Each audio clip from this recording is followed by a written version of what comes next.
இந்த விஷயத்தை பற்றி பேச வேணாம்னு தான் சார் நினச்சேன்.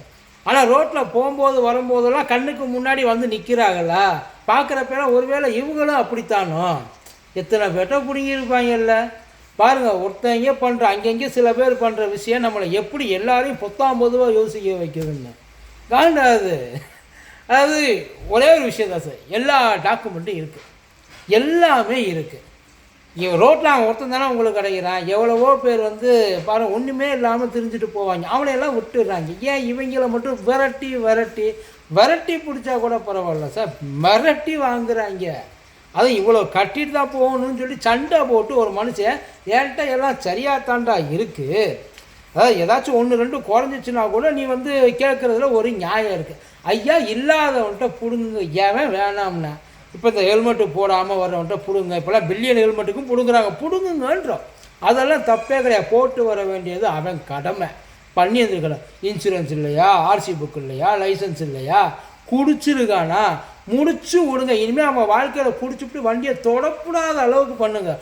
ஓவர் ஸ்பீடு போகிறானா, சிக்னலில் நிற்காமல் இருக்கானா, நல்லா எல்லாரையும் பிடிச்சி செய்யின்னு செய்யலாம், தப்பே இல்லை. ஆனால் கருமை எல்லாத்தையும் வச்சிருக்கவன்ட்ட ஏன் வந்து நீங்கள் பிடுங்குறீங்கன்னு தான் தெரியல. இல்லை அந்த கேள்வி ஒன்று வருமா இல்லை? அப்புறம் அவன் யோசிப்பாள், அப்புறம் நான் என்ன இதுக்கு எல்லாத்தையும் ஒழுங்காகவே வச்சுருக்கணும். அப்புறம் இதுக்கு வச்சிடாமல் பேசாமல் கிளம்பி எதுவுமே இல்லாமல் 500 பையனை கட்டிட்டு பேசாமல் போயிருக்கலாமே. தெண்டத்துக்கு தேவையில்லாமல் வண்டியை வெளியில் எடுத்தாலே காசா சார். செட்டிங்கில் உள்ள வண்டி ஒரு இந்த லோடு ஆட்டோக்காரங்களையும் ஷேர் ஆட்டோக்காரங்களையும் பார்த்தா இவங்களுக்கு எப்படி தான் இருக்குன்னு தெரியல, கொடுத்துட்டு போடான்றாங்க. இந்த காசை அவன் எங்கே போய் வாங்க? ஒரு நாளைக்கு 500 ரூபா சார். 500 ரூபா அவனுக்கு எடுத்து வச்சுட்டு அவன் லாபத்தையே பார்க்கணும்.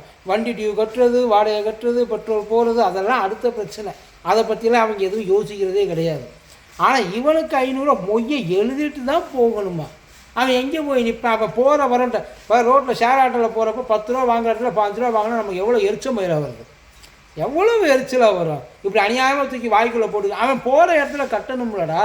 திடீர்னு வந்து ஒரே நேரத்தில் ஒரே நாளில் 2ஆக போட்டு நாளைக்கு அட்ஜஸ்ட் பண்ணிக்கிட்டு போகிற கேஸெல்லாம் உண்டா?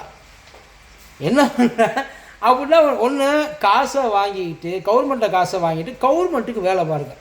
இல்லை எங்ககிட்ட காசை வாங்குறீங்கன்னா காசை வாங்கிக்கோங்க, 500க்கு 1000 வாங்கிக்கோங்க. ஏதாச்சும் ஒரு வேலையை செஞ்சு விட்டு போங்க, வண்டியை கொஞ்சம் கழுவி விட்டு போங்க, தொடச்சி விட்டு போங்க, இல்லை வேறு ஏதாச்சும் பண்ணுங்கள் சார். அதை கொடுத்த காசுக்கு எங்களுக்கும் திருப்தியாக இருக்கணும், உங்களுக்கும் திருப்தியாக இருக்கணும். இல்லையா? உங்களுக்கு திருப்தியாக இருக்குது, எங்களுக்கு திருப்தியாக இருக்க மாட்டேங்குது. ஒழுங்காக வர்றவனை தயவு செய்து இனிமேல் அவனை பிடிச்சி அவனை போட்டு உழுக்காதீங்க. எல்லாருக்கும் காசு சம்பாதிச்ச காசு அவ்வளோ சாமானியத்துலலாம் காசு வர்றதில்லை. எல்லாம் நீங்கள் எவ்வளோ தூரம் கஷ்டப்படுறீங்களோ எங்கள்கிட்ட உருவுறதுக்கு. அப்போ நாங்கள் இன்னொரு இடத்துல போய்ட்டு உருவணும் இல்லை?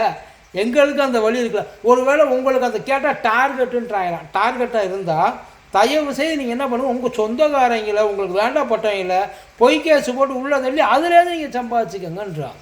இந்த காசு எடுத்து வச்சு தேவையில்லாமல் உங்களை நீங்களே கேவலப்படுத்திக்காதீங்க.